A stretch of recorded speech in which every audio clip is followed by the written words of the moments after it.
I was the ghost in every win they celebrated.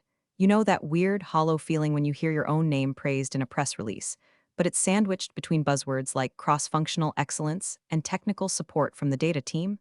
That was me, Amanda Garner.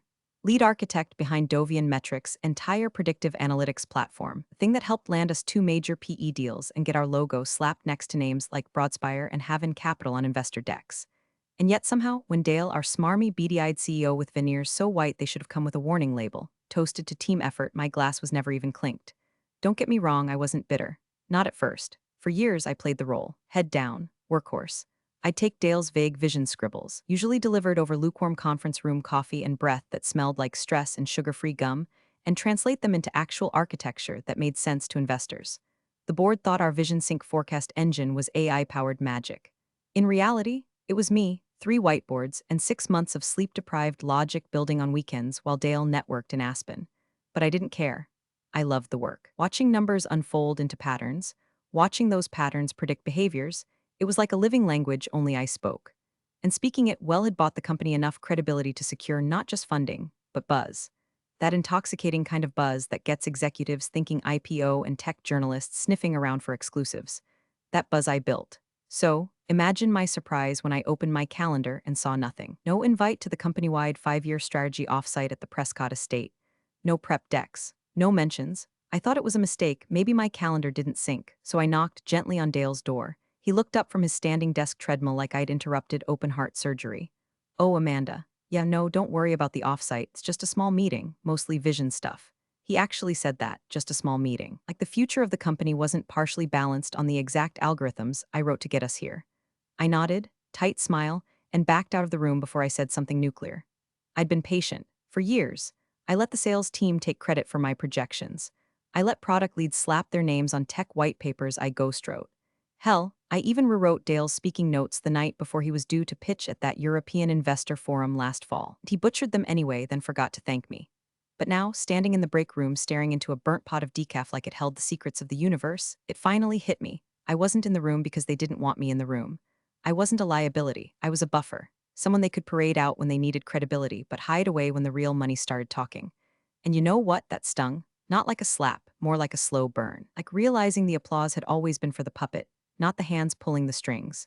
By the way, before we go further, if you're one of the 90% of folks listening without hitting that little subscribe button, maybe give it a tap, or like if you're feeling generous. It's free and honestly, it helps this team more than Dale helped me, which is saying a lot. Anyway, back to the silence.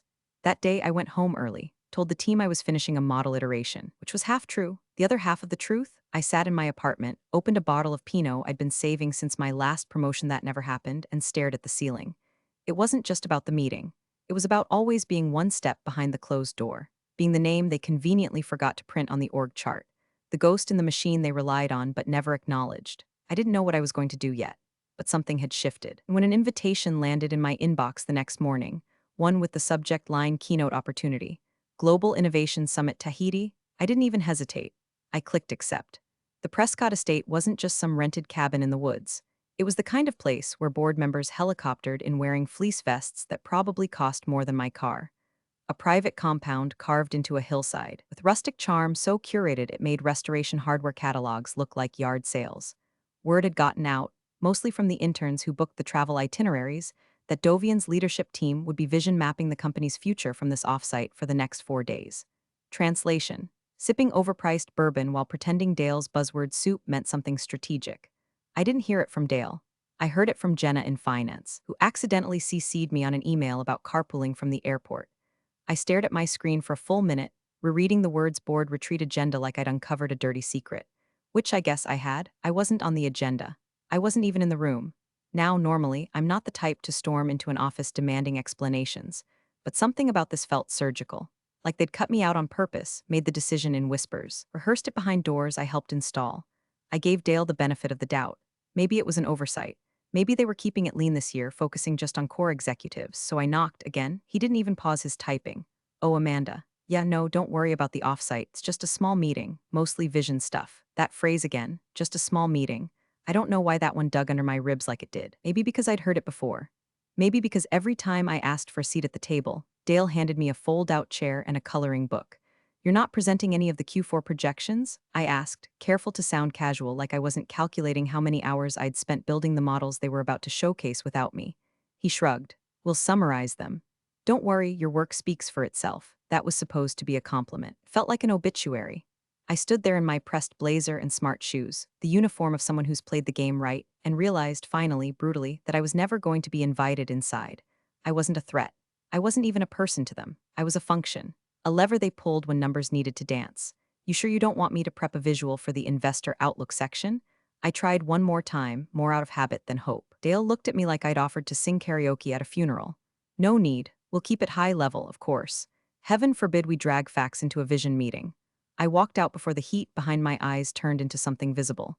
Sat at my desk, opened the latest NetSyn intake report, and tried to pretend it didn't feel like being told, once again, that I was a spare part in a machine I designed. That night, I microwaved leftover pad thai and opened the invite to the Tahiti summit again. Reread the attendee list. Joram Lee, CEO of NetSyn Global. I froze. NetSyn was the rumored crown jewel in Dovian's Q1 expansion pathway. We weren't supposed to know that, of course. It hadn't been formally disclosed. But let's just say when you build the analytics engine that feeds the acquisition models, you learn a few things. NetSyn wasn't just any AI company. They were lean, private, and increasingly attractive to global equity firms.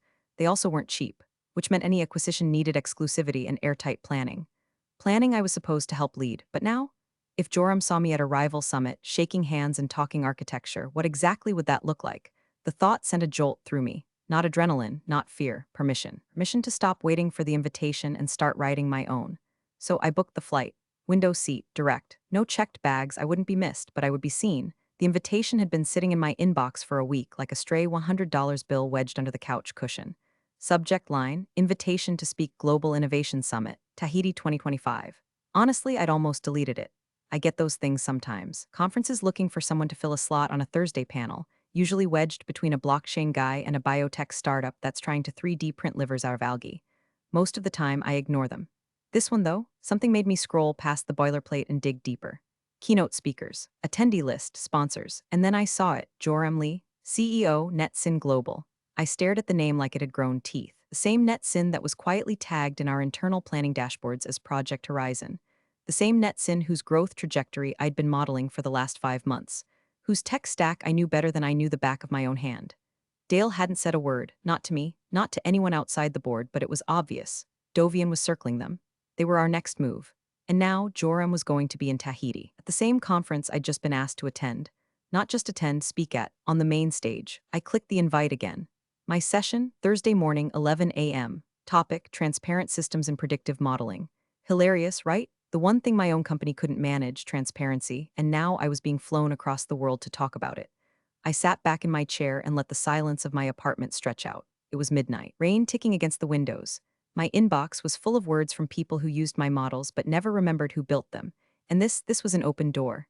I didn't tell anyone at work, not HR, not my team, not even the receptionist who usually flagged travel notices for the internal calendar.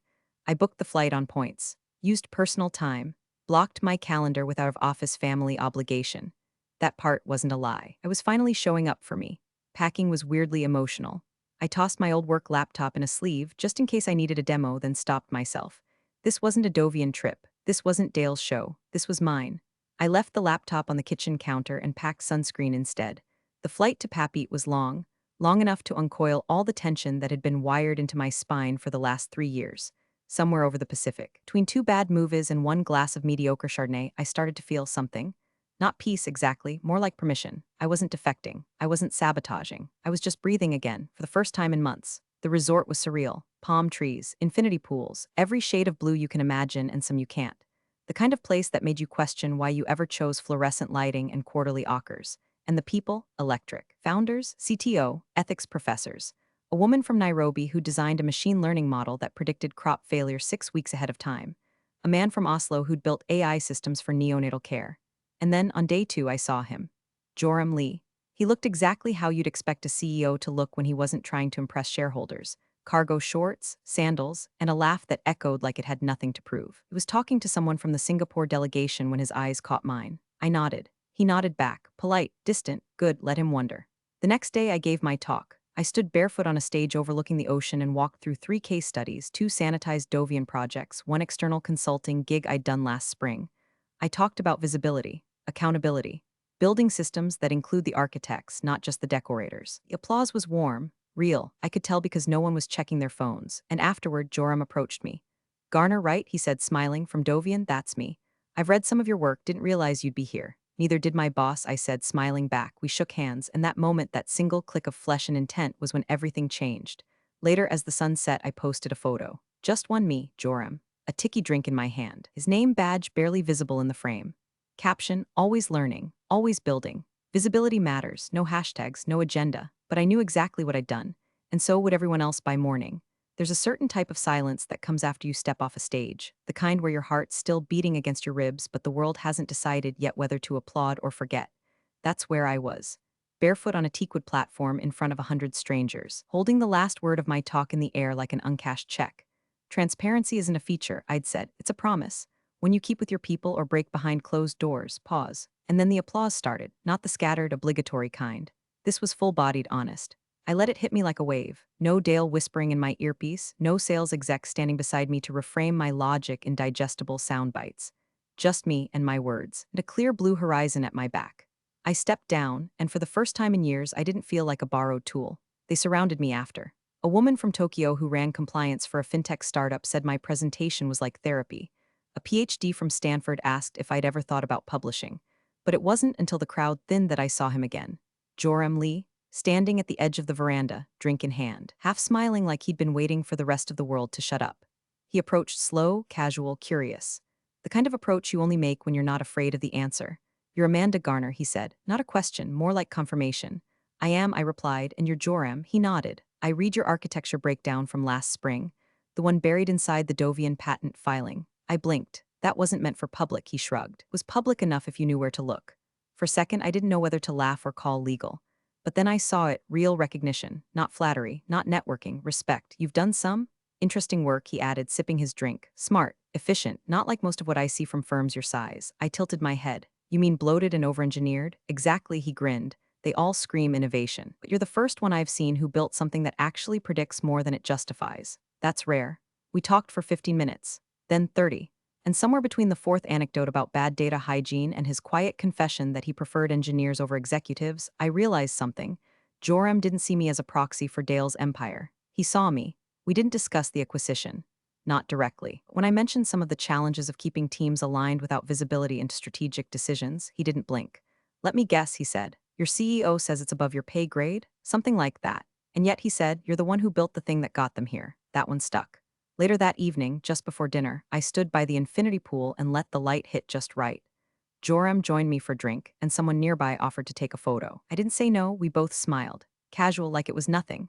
The ocean behind us looked like something from a screensaver, turquoise fading into gold, palm trees waving like backup dancers. I posted it that night. No dramatic captions, just a short line, always learning, always building. Visibility matters, but in the photo, just enough was Joram's name badge. Netsin Global, crisp, visible, unmistakable. I didn't tag him. I didn't mention the company. But anyone paying attention, anyone from Dovian, would feel the earth shift the second they saw it. This wasn't petty. This wasn't revenge. This was clarity. Because for the first time in 5 years, I wasn't watching the board play chess from behind the curtain. I'd walked onto the board, and now they'd have to deal with it. Dovian's internal Slack caught fire around 3:17 a.m. Pacific time. That's when Jenna from Investor Relations, still in her hotel room outside the Prescott estate, probably nursing a glass of rosé and her fifth slide edit, spotted the photo. She saw it before Dale did, before legal, before the board members who were still asleep in their private rooms lined with fresh-pressed robes and pre-programmed espresso machines. The post wasn't dramatic. It wasn't tagged #game changer or #new beginnings or any of the PR fluff Dale usually slobbered all over LinkedIn. It was simple, too simple. Just me standing barefoot next to Joram Lee, grinning like I'd just invented fire. Ocean behind us. My caption quiet but loaded, always learning, always building, visibility matters. But what really did it, what actually melted the circuits, was the badge, half obscured but visible enough. Joram Lee, CEO, Netsin Global. It wasn't a stretch. Anyone at Dovian who had even skimmed our upcoming strategy deck, who had even heard Dale whisper about next-gen synergy or quiet acquisition plays, would recognize the name. The board was supposed to introduce the NetSyn exclusivity agreement at the tail end of the retreat, slide 38 of the 5-year vision deck. Dale had even drafted a smug little quote to go with it. something about strategic foresight in the age of intelligent expansion. I'd seen it. I'd written half the damn data behind it. And now, well, now the investors were asking questions. Big ones. By 7:42 a.m., Dale's phone had 17 missed calls and 3 voicemails that all began with some flavor of, "Why is Amanda Garner posing with NetSyn's CEO on a beach?" By 8 o'clock a.m., legal had joined the war room call. That's when things got interesting. Because while they could spin the optics, while Dale could fire off a panicked "oh, she's just on vacation" email, he did. There was something he hadn't considered. A clause, one line, buried deep in the NetSyndovian due diligence packet. Clause 12.4c, all strategic integration and planning involving NetSyn Global shall include the presence and advisory input of Miss Amanda Garner. Failure to comply renders the exclusivity provision null and void. I didn't write that clause, but I'd insisted on it, months ago, quietly. When they first asked me to vet NetSyn's back-end systems for merger potential, I flagged some key risks, and in exchange for smoothing them over, I asked to be added to the formal oversight committee. They agreed. Probably didn't even read the fine print. Just another checkbox to move the deal forward. And now, that clause was a grenade, and I'd just pulled the pin. Because while Dale was sipping lavender lattes in a leather armchair, giving his vision talk to a room full of people too polite to ask questions, I was 5,800 miles away, drinking coconut water and watching the waves flirt with the sand. I hadn't checked my email in 12 hours. My phone was on airplane mode, and even if it hadn't been, I wouldn't have answered. They couldn't find me, but I knew exactly where I was. I knew what I'd done. And I knew that somewhere in that cozy little retreat, Dale was realizing that the one person he thought he could cut out of the deal was the hinge holding the entire thing together. The exclusivity? Gone. The pitch? Compromised. The board? Panicking. And me? Sun-kissed, smiling, still barefoot, still free.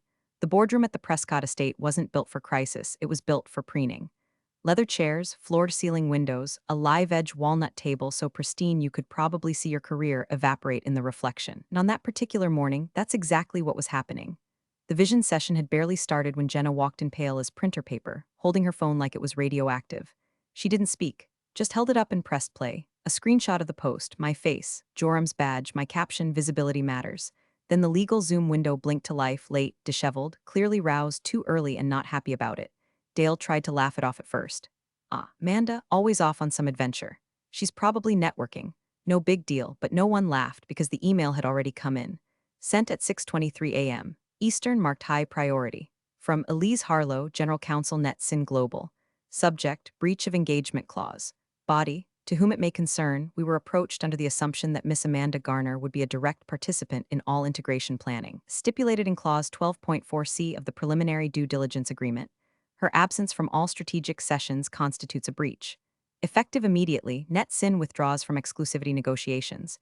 We are reopening discussions with other potential partners. There it was, the polite legal version of a bullet to the skull. The room imploded, board members talking over each other. One shouting into their phone, another muttering, "How did we miss this?" While flipping through the appendix of the due diligence folder like it could somehow unwrite the clause. CFO started calculating loss exposure under his breath. One of the newer board members, who had just started sipping his mimosa, set it down like it had turned to acid. Dale, he looked like a man who just realized the pool was empty after jumping off the roof. "This is a misunderstanding," he barked. "Amanda's not even part of leadership. This clause wasn't meant to." Legal cut him off. "Dale, the clause is binding. You signed it. She has signer status. We confirmed it 3 minutes ago." He turned beet red, then ghost white. "Call her," someone said. "We've tried," Jenna replied. "Phone's off. Email bounce-back says she's OOO until Monday." "Get her on a plane," the CFO growled. Jenna just shook her head. "She's not answering. And even if she did, it's too late. NetSyn's already circulated the withdrawal to their board. It's over." The room went silent. Back in Tahiti, I was halfway through a second drink. Something fruity with a flower I couldn't pronounce and a paper umbrella that kept flipping in the breeze. I was reclining on a shaded lounge chair, legs crossed, sunglasses on, watching the ocean smear the edge of the sky like it couldn't be bothered to draw a line between sea and heaven. My phone buzzed once, then again and again. I didn't check it. I didn't have to. They were unraveling. I could feel it in the wind. The exclusivity window had slammed shut. The deal that had taken 6 months of covert planning, endless slide decks, strategic phone calls, and late-night vision scribbles wiped out with a single clause. When they signed, when I held. I raised my glass, leaned back, and let the sun warm the last corners of my bones. Dale was panicking. But me, I was exactly where I needed to be, calm, centered, and finally seen. I landed back in the States with sand still in my shoes and a tan line on my wrist where my smart watch used to sit. I didn't bother checking my inbox until I was halfway through a latte at the airport lounge. It took 10 seconds to load, 12 seconds to regret it, 76 unread emails, 6 flagged urgent, 3 with the subject line, please call me. 1 from Dale, let's connect ASAP. I didn't open that one. Instead, I skimmed through the damage. Jenna had sent a summary of what she politely titled the Prescott incident. The board meeting had ended in disaster. The NetSyn deal was dead. One investor reportedly walked out mid-presentation and never came back. HR had already begun drafting a transparency protocol for strategic planning, which was a fancy way of saying we screwed up and need a scapegoat. A separate email chain showed legal trying to untangle the clause, asking, begging, spinning wild interpretations that maybe present didn't mean physically present. Too late. NetSyn had lawyered up fast. Elise Harlow wasn't bluffing and Joram wasn't entertaining redemption arcs. Then came the email that made me pause. Subject line, exploratory conversation NetSyn advisory opportunity. From Joram himself. Short, direct. Amanda, if you're open to continuing the conversation, I'd like to formalize something. Been watching the aftermath at Dovian. You were the value proposition all along. Let's talk. Joram attached a draft advisory contract. Consultative, strategic, hybrid remote, corner office if desired, equity on the table, no Dale in sight. I smiled, not because I was flattered, not because I wanted revenge, because the contract didn't ask for loyalty, it asked for vision. An hour later, I got a second message, this time from Valorant Capital, a firm that had been circling Dovian for months, waiting for the moment it started to bleed. Apparently, I was now a uniquely positioned asset for insight-driven innovation leadership, which is rich, coming from people who hadn't returned my calls last year when I pitched them a partnership pilot. But it didn't matter. The game had changed. I had changed. No more drafting white papers no one credited. No more being paraded like a useful prop during funding rounds. I was no longer a ghost in someone else's machine. Now I was the architect of my own. Somewhere between Gate 41B and baggage claim, my phone buzzed again. Dale, he was trying to schedule a Zoom. The subject line of the calendar invite, quick sync NetSyn situation. The kind of email written by a man who still thinks he can spin a story after the walls are already on fire. I didn't open it. Instead, I opened Joram's contract, made a few notes, highlighted the equity clause, flagged the NDA terms, suggested a few revisions, not because I was uncertain, but because I'd earned the right to negotiate. 10 minutes later, I hit send. No emojis, no warm sign-off, just attached are my terms. Let me know if NetSyn is serious about visibility. Then I powered off my phone, took one long breath, and walked out of the terminal. Not as Dovian's data whisperer, not as Dale's afterthought, but as Amanda Garner, strategic advisor. Name on the damn door. The emergency board meeting was held over Zoom, but I could practically smell the desperation through the screen. The invite came through my old company email. Some intern must have forgotten to revoke access. The subject line was clinical, corporate, special session, strategic realignment vote, all members required. The agenda, just one item, motion to offer executive advisory role to Amanda Garner conditional on reinstatement of NetSyn exclusivity. I nearly laughed. They didn't even bother sugarcoating it. No apology, no let's talk. Just a motion to stuff me back into the room they'd locked from the inside, now that the fire was licking at their heels. The attached letter from Dale was a masterclass in empty sincerity. Amanda, we acknowledge recent miscommunications and oversights regarding your involvement in our strategic planning initiatives. Given the evolving nature of our relationship with NetSyn and your instrumental role in our technical achievements, the board would like to extend a formal offer to re-engage you in an executive advisory capacity. Your reappointment would signify continuity and strengthen our negotiating position. We trust you'll consider this a natural next step in our shared journey. Shared journey. That's what they called it, like I hadn't been walking behind them this entire time, patching their footprints so they wouldn't trip over their own incompetence. They included a revised contract. Same title, more money. Even a stock option vesting schedule, likely to dangle in front of me like a chew toy. What they didn't include, an apology or dignity, or the decency to acknowledge the clause they violated, the planning they excluded me from, or the 5 years I spent keeping their metrics from collapsing into mathematical spaghetti. At that point, I didn't even have to think about it. I opened a blank reply, typed 2 words, I decline, no explanation, no performance, just the truth. Then I opened a separate tab, pulled up NetSyn's draft agreement. Signed, 10 minutes later. Press release hit the wire. For immediate release, NetSyn Global appoints Amanda Garner to Strategic Advisory Board, Tahiti Innovations Summit Speaker, joins leadership team amid expansion planning. NetSyn Global today announced the appointment of Amanda Garner, architect of predictive systems formerly deployed at Dovian Metrics, to its strategic advisory board. Garner will advise on systems visibility, ethical forecasting, scalable infrastructure as NetSyn accelerates global integration efforts.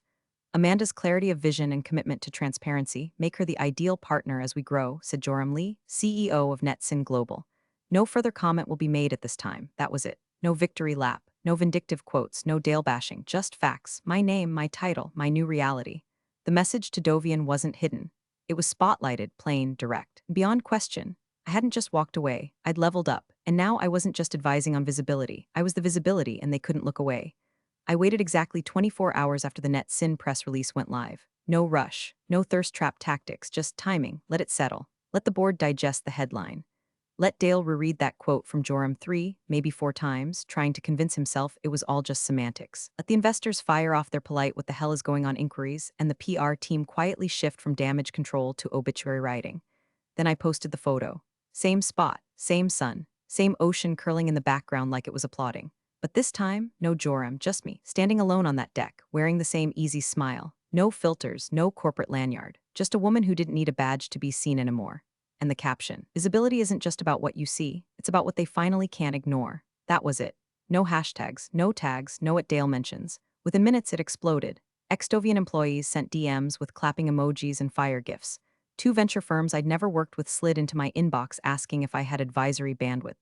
A data ethics professor from NYU shared the post with the note, "This is what leadership actually looks like." But the best part: silence from Dovian, total blackout. Except, of course, for the leak. Because nothing in corporate America stays quiet, not when blood is in the water and someone as high profile as Dale Simmerman is on the slab. The deal with NetSyn officially collapsed by Friday. Without exclusivity, the competition moved fast. NetSyn took meetings with 3 other suitors. One of them, Calvex Partners, came in hot with a valuation $20 million above what Dovian had offered. Investors at Dovian revolted. Rumors started circulating, some true, some conveniently adjusted for boardroom drama, that Dale had misrepresented internal buy-in, that he'd suppressed key contributor roles in due diligence documents, that he ignored internal risk flags and marginalized key personnel. Me, that last one was me. By the end of the quarter, he was gone. Official statement: Mr. Simmerman is pursuing new opportunities. Unofficially, he was handed a box, a firm handshake, and a courtesy LinkedIn post written by someone in HR who used a template labeled standard farewell. They didn't name me in the internal memo. Of course they didn't. But when the exec assistant who used to forward Dale's meeting requests liked my photo with a heart emoji, I knew they all understood. This wasn't revenge. That would have been too easy. This was realignment. For years, I let them write the story and tuck me into the margins like an asterisk. The technical resource, the project lead, the supporting voice. Not anymore. Now, I was the headline. And for the first time in my career, I didn't have to raise my voice to be heard. I just had to stand still long enough for the truth to catch up and let it speak for itself. Thanks for watching, you cubicle warriors. Hit that subscribe button. Unless you're my old boss, then you're on your own. Revenge of the coffee pot strikes again.